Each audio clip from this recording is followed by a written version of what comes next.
Dar uitați-vă ce frumos arată orașul ăsta. Chiar nu m-am așteptat. Clădirile astea din centru de piatră. Și acum ne aflăm în a doua entitate, și anume Republica Srpska. Sau Republica Sârbilor, ca așa s-ar traduce. Ce e și mai interesant e faptul că există steag, care e foarte similar cu cel al Serbiei, doar că nu are sigla aceea care e pe steagul Serbiei. Pentru mine e a doua oară când vin aici. Am mai fost în 2014, când eram în facultate la o conferință. Am venit așa mai mult ca să locuim aici o lună, nu m-am gândit că o să-mi placă așa și ca să vizitez, știi? Salutare din Bosnia-Herzegovina. În vlogul anterior eram în Mostar, dar de acolo am luat un autobuz și am ajuns în Trebinje. Începem vlogul cu panorama asta de sus asupra orașului, pentru că am urcat la o mănăstire aici în Trebinje. E situată pe un deal.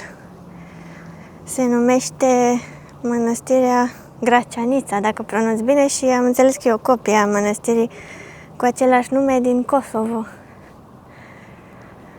Da, asta e probabil unul dintre cele mai bune puncte de belvedere asupra orașului.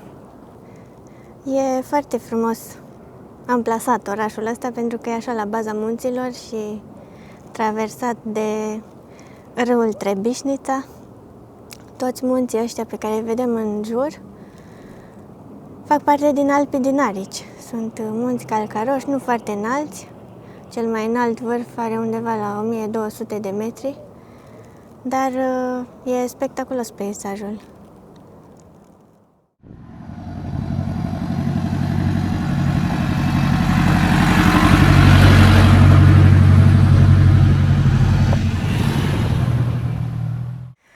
Am coborât de la mănăstirea la care eram mai devreme și am ajuns chiar pe malul râului Trebișnița.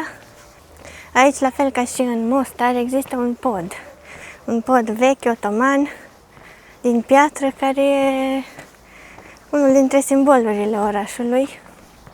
E mult mai lung față de cel din Mostar,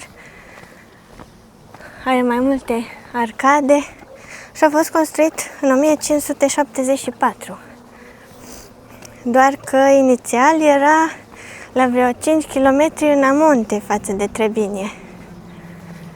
Și prin 1960 a fost construită o hidrocentrală și un baraj pe râu și podul a fost cufundat. Și după un an au coborât nivelul apei, au demontat podul piatră cu piatră și l-au reconstruit aici în oraș.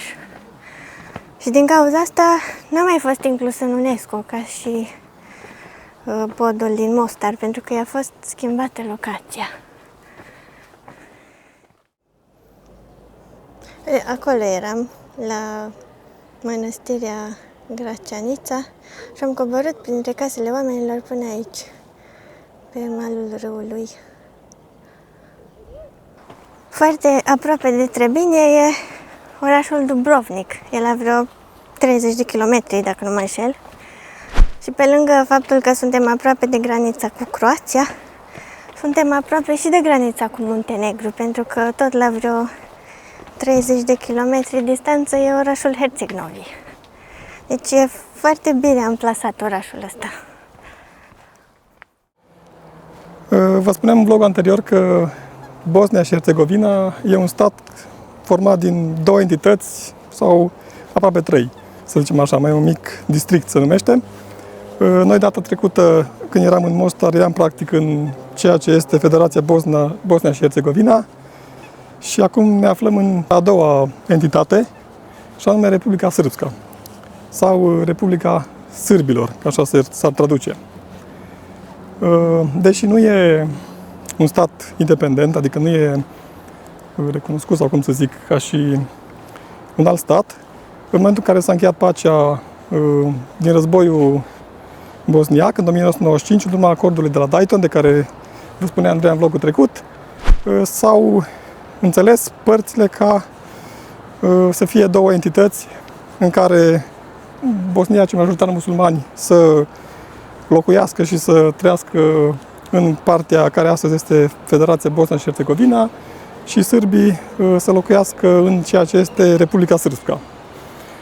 Ce e interesant e faptul că, deși nu există o graniță, cum să zic, adică nu treci granița în sensul că ai punct de frontieră și se fac formalități vamale, există panouri care îți arată că ai trecut în Republica Srpska.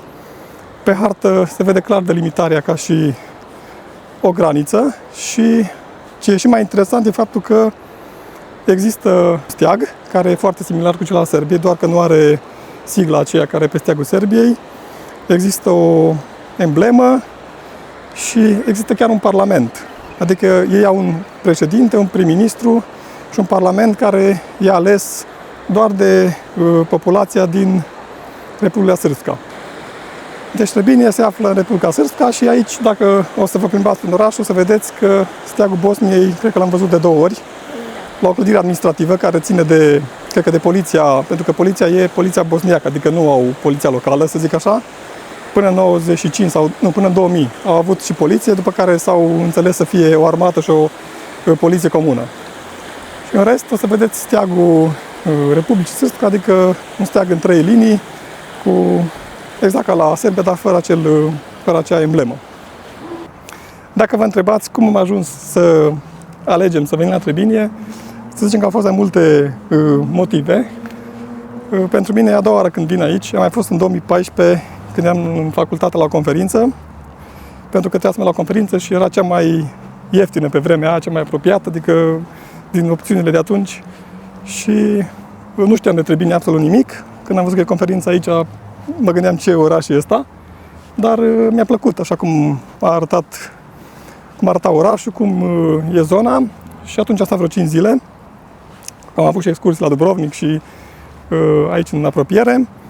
Și acum, în momentul în care trebuie să plecăm din Croația, după Mostar, inițial am zis că mergem la Sarajevo, pentru că e un oraș mare și cu mai multe, nu știu, opțiuni de a explora orașul, doar că Sarajevo era destul de rece, pentru că e mai la nord, e aproape de zona montană și atunci am ales să căutăm o variantă unde să fie cât de cât cald. Și atunci am zis că să căutăm o cazare la Trebinje, știam orașul, am arătat și Andrei orașul, din poze arăta bine și după Mostar am zis că venim și stăm aici mai mult timp și chiar dacă primele săptămâni cât am stat aici nu prea am reușit să ieșim pentru că a fost foarte multă ploaie, cum a fost în toată Europa. Alegerea e bună, adică faptul că suntem aproape de Dubrovnik și de Herceg Novi, la vreo 40 km Herceg Novi, asta face ca temperaturile să fie mult mai blânde, mai ales ziua, când e soare. Nu știu dacă ați auzit de Trebinje, poate dacă ați fost la Dubrovnik și asta mai multe zile, poate ați avut excursii, dar altfel în România nu prea sunt multe, nu știu, excursii sau tururi care se fac în Bosnia în general, dar mai ales în Trebinje. Adică la Mostar mai se ajunge dacă mergi cu excursii în zona asta, Croația, Slovenia, Macedonia, dar în Trebinje nu prea se fac opriri, pentru că e cumva, cum să zic, acoperit ca și importanță de Dubrovnik sau de zona Golfului Kotor din Muntenegru. Sunt ceva legături și cu Muntenegru, destul de multe aici, spre Herceg Novi, dar spre Dubrovnik nu este niciun autocar. Deci dacă vii la Trebinje și vrei să mergi în Dubrovnik și nu ai mașina personală, singura variantă e cu taxi. Ceea ce e un pic interesant, dar cumva e de înțeles, având în vedere trecutul, conflictul din 1995 până 1995 și atunci sunt de înțeles astfel de situații, de faptul că nu există transport, nu există legături cu croații. În schimb, am văzut foarte multe mașini de Dubrovnik. Nu știu dacă vin croații aici pentru anumite cumpărături sau sunt cei de aici din Trebinje mutați acolo și lucrează în Croația, fiind un stat mai dezvoltat și cu mai multe oportunități economice. Ceea ce nu v-am spus când eram la Mostar e faptul că în momentul în care stai în Bosnia, după maxim 48 de ore trebuie să te înregistrezi la poliția locală sau la autoritățile care se ocupă de evidența populației, să zic așa. În mod normal, Gaza trebuie să se ocupe de chestia asta. La Mostar probabil că s-a ocupat gazda pentru că am făcut rezervarea prin Booking și acolo am plătit taxa de turist care e undeva la 1,50 euro pe zi de persoană și a intrat în costul cazării direct pe Booking, pe când aici cazarea am luat-o direct de la gazdă și atunci cumva ne-am ocupat și noi de formalitatea asta, în sensul că am mers la administrația, la birou care se ocupă de persoane străine care vin în Bosnia și am completat un formular, de fapt a completat doamna acolo un formular cu pașapoartele și am plătit o taxă de, cât vine, 5 euro, da, 5 euro pentru o lună de persoană. Și atunci e mult mai ieftin pentru că altfel ar fi trebuit să plătim 60 de euro, exact ca și în Muntenegru. Și gazda ne-am recomandat să facem asta, ca și cum am stat la ceva prieteni cunoștințe și atunci am ieșit mai ieftin cu taxa asta de străini. Deci, în mod normal, ești obligat să faci chestia asta. Pe internet sunt păreri împărțite, unii au făcut, alții n-au făcut. La graniță, de obicei, au zis că nu te controlează, adică nu te prea întreabă nimeni de formularul respectiv, pentru că primești o hârtie. În momentul că ai terminat cu formalitățile astea și teoretic poți să ai situații neplăcute, să te întrebe de unde ai stat, dacă n-ai nicio dovadă e destul de complicat, dar sunt foarte mulți care au zis că au stat și 3 luni și n-au probleme la graniță că n-au ieșit, pentru că în general nu prea se complică să creeze probleme la turiști, pentru că ei încearcă să dezvolte cât mai mult turismul și să aibă de câștigat din asta. Deci, asta e așa, ca și sfat, informație legală formală. Dacă stați mai mult, poate că e util. Dacă am fi stat pe termen mai scurt, probabil că n-am mai făcut formalitatea asta, dar având în vedere că stăm aproximativ o lună și un pic, am zis că mai bine să nu avem emoții când plecăm spre Muntenegru sau Serbia, pe unde să ieșim din Bosnia. Aici, pe malul râului, până aproape de centrul istoric din Trebinje, unde o să ajungem imediat, există zona asta pietonală, împreună cu o pistă de biciclete și e foarte plăcut să te plimbi pe aici. Sunt rațe sălbatice pe râu, râul ăsta e foarte limpede, cum am mai văzut și pe la Mostar, râurile din Bosnia sunt foarte curate și albastre, turcoaz. Și îmi imaginez cum e aici vara, când e tot înverzit. Dar chiar e foarte plăcut să te plimbi. Și poți să mergi așa până aproape de centrul istoric. Orașul ăsta, Trebinje, e prezentat ca cel mai cald sau cel mai însorit oraș din Bosnia-Herzegovina. Da, se numește orașul soarelui. Da. 10 puncte.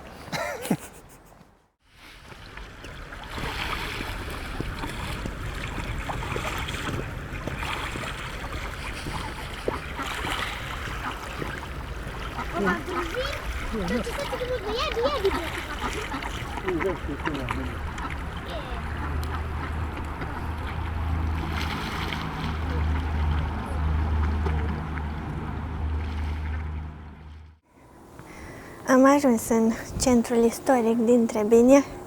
Aici e orașul fortificat Trebinje. E practic nucleul de la care s-a dezvoltat orașul și încă sunt păstrate zidurile aproape complet. Datează din secolul XVIII, din perioada otomană și seamănă puțin cu ce am văzut la Mostar în centrul istoric, pentru că e aceeași arhitectură otomană. Sunt moschei din astea micuțe. Doar aici mai sunt moschei, doar în centrul istoric. În rest nu mai sunt. Dar e drăguț, adică sunt clădirile renovate. Ai pasaje din astea vechi și sunt cafenele de o parte și de alta. Drăguț arată.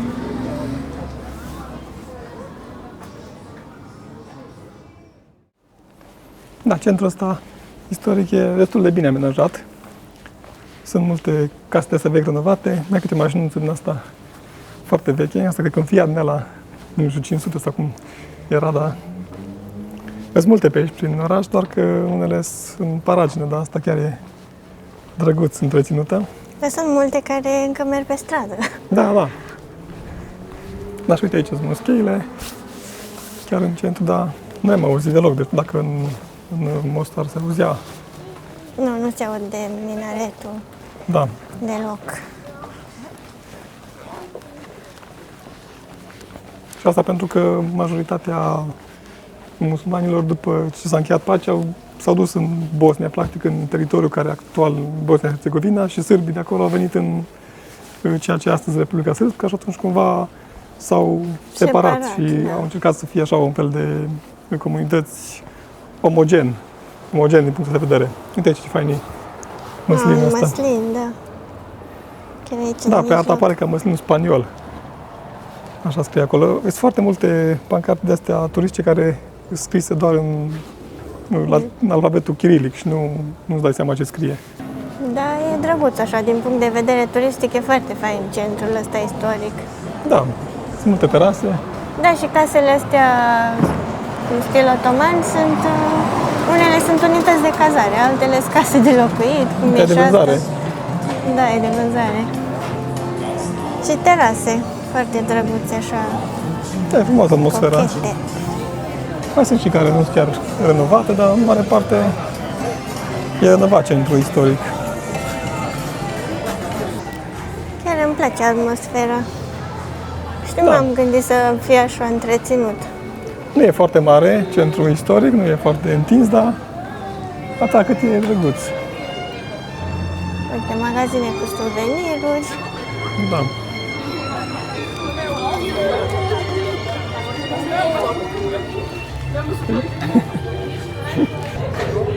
Da, și atmosfera pare mai caldă decât la Mostar, mai... Asta am zis și eu, că mi se pare chiar mai drăguț așa un pic ca și atmosferă decât Mostar. Parcă e... Orică n-am avut deloc așteptări, că nu e un oraș așa de turistic. Am venit așa mai mult ca să locuim aici o lună, nu m-am gândit că o să-mi placă așa și ca să vizitez, știi? Da, și să te plimbi așa prin centrul ăsta istoric și prin oraș. Da, și ai multe locuri din astea de plimbare, Hai să cum mergem. sunt și falezele alea pe... Nu faleze, pietonarele alea pe malul râului. Acolo pare un pic trist. Trist pentru că Mostar a fost bombardat, aici nu a fost chiar aceeași situație. Da, așa zic, sentimentul ăla că pare mai primitor, nu știu, mai... Uite aici un pasaj. Cred că aici ieșim Asta din... e ori ieșirea, ori intrarea, una da. dintre, în orașul fortificat, că asta cred că e poarta, da, și Da, poartă, da. am folosit pasajul pentru magazine cu suveniruri. Da, acum, fiind în extra sezon, nu e atâta lume, dar... Da, aici ieșim din orașul fortificat. Uite că am ajuns unde voiam. Asta e piața principală din Trebinje. Târg Slobode se numește. Adică Piața Libertății. Piața Libertății, da. Și e plină de platani. Uite, aici încă au ca și în Muntenegru și în Croația am văzut panouri cu persoane decedate. Da, asta ziceam că aici e plin de platani și sunt foarte înalți, adică unii au și peste 100 de ani. Și asta e zona în care se adună localnicii și stau la cafea, pentru că e plin de cafenele. Da, și turiști din aici. Turiștii Aici și și... centrul info. Aici în stânga.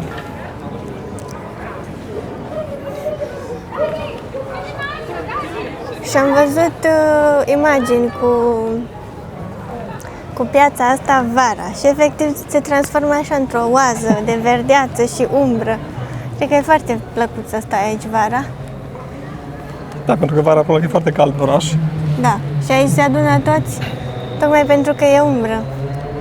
Și tot aici, în fiecare zi de dimineață, când e vreme bună și nu plouă, se formează așa o piață locală unde vin localnicii și vând tot felul de produse. De la ceai, dulcețuri, gemuri, până la brânzeturi, carne afumată, ciorap din lână, tot felul de produse, legume, fructe. După aceea strâng. Dacă nu e piață, nu rămân tarabele acolo, că fiind în centrul orașului, Da, asta e ideea. interesant, că e chiar în piața centrală. da, în punctul zero al orașului, ca și importanță și locală și turistică. Acum nu mai e piață pentru că e deja, nu știu, ora 3 Trei, și da. se cam închide pe la Până pe la 1, 2, 1:30. da. Dar vă punem cadre pentru că o să ajungem aici într-o altă zi.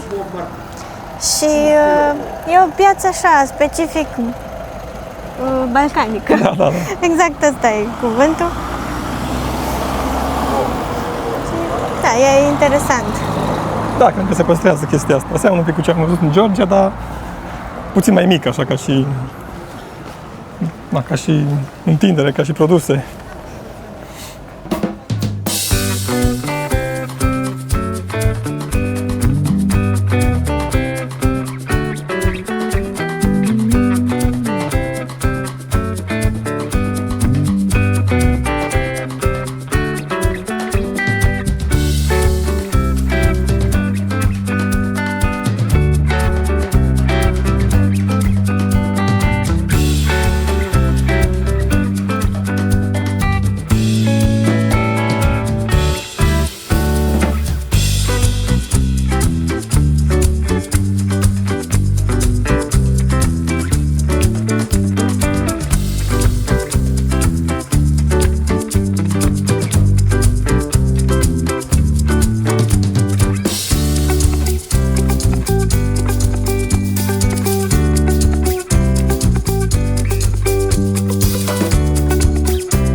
Am ajuns pe partea cealaltă. da. Încă se văd Da, zidurile orașului. Da, acum avem în stânga piața și Dar uitați-vă ce frumos arată orașul ăsta. Chiar nu Sunt m-am foarte frumoase. așteptat. clădirile astea din centru de piatră. Și gândește cum o să arate când e totul înverzit. Da, eu l-am văzut atunci, că i-am fost în iunie. Trebuie să mă aduc și pe mine vara. Și aici sunt mulți copaci din ăștia înalți și care au câțiva zeci de ani cel puțin. Da, asta e fain, că e multă vegetație în oraș, ai multe parcuri din astea mari și în față e o altă bisericuță. Asta e biserică Asta e catolică sau ortodoxă? nu, ortodoxă. E catedrală destul de mare. Nu știu A, deci cum nu e. e bisericuță, Nu. rectific. Da, asta e o catedrală. Dacă nu cea mai mare din oraș, ca și catedrală, nu mănăstire.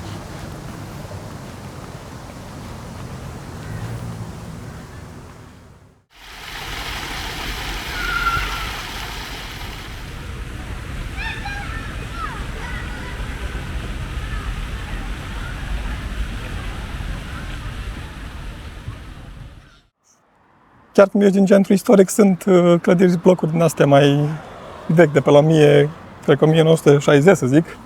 Adică așa cu 2 etaje, 3 maxim. Și orașul se dezvoltă, pentru că dincolo de cartierul ăsta sunt blocuri noi, în acelea cu 5-6 etaje. Și, într-adevăr, blocurile astea mai vechi, așa, arată unele un pic mai rău, adică nu se renovate sau zugrăvite, Cumva dar... te aduc înapoi în Bosnia, adică Da, da. îți dai seama unde ești după ce vezi clădirile astea, dar când ești pe acolo prin centru și pe zona pietonală, nu prea ai zice că ești într-un oraș din Bosnia. Da, și ce e interesant că... Herțegovina aici. Da. Că sunt și, adică dacă știți orașele astea din România, și acolo sunt stilul ăsta de clădiri, de pe la 1960 probabil. Da, chiar dacă sunt multe blocuri care nu arată bine, sunt și foarte multe care sunt proaspăt construite și arată chiar bine. Adică seamănă puțin cu blocurile noi din Bar, din Muntenegru. Am stat și acolo o lună, dacă ați văzut vlogurile noastre. Și chiar sunt făcute așa, cu bun gust. Și aici cred că... da, am ajuns la pod. Alee pietonală, înainte de pod. Da. Aici te întorci iar în centru și o fântână. Uite ce frumos arată.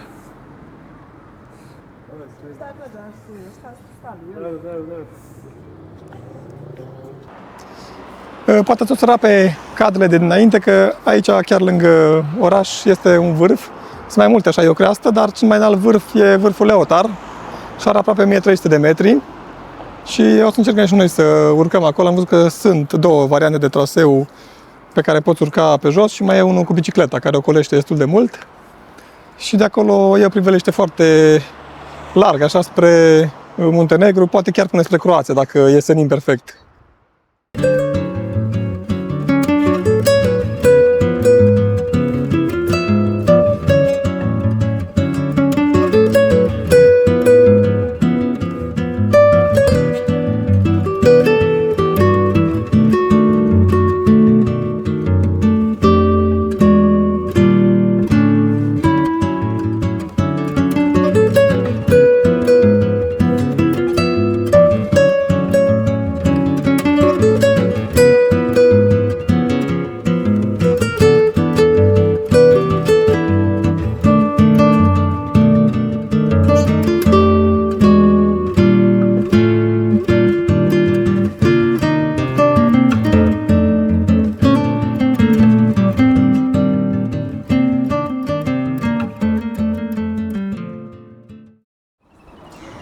Asta a fost vlogul nostru din Trebinje. În vlogul următor, cum spuneam, o să încercăm să urcăm pe vârful Leotar, să vedem priveliștea de acolo. Sperăm că ați găsit o nouă destinație în Bosnia-Herzegovina, în cazul în care vreți să ajungeți aici. E un oraș cum nu m-am așteptat, sinceră să fiu, adică chiar pot să zic că aproape că îmi place mai mult decât Mostar. Și da, sperăm că a fost util și videoul ăsta. Lăsați-ne în comentarii impresiile voastre. Mulțumim că ne-ați urmărit și ne revedem în vlogul următor.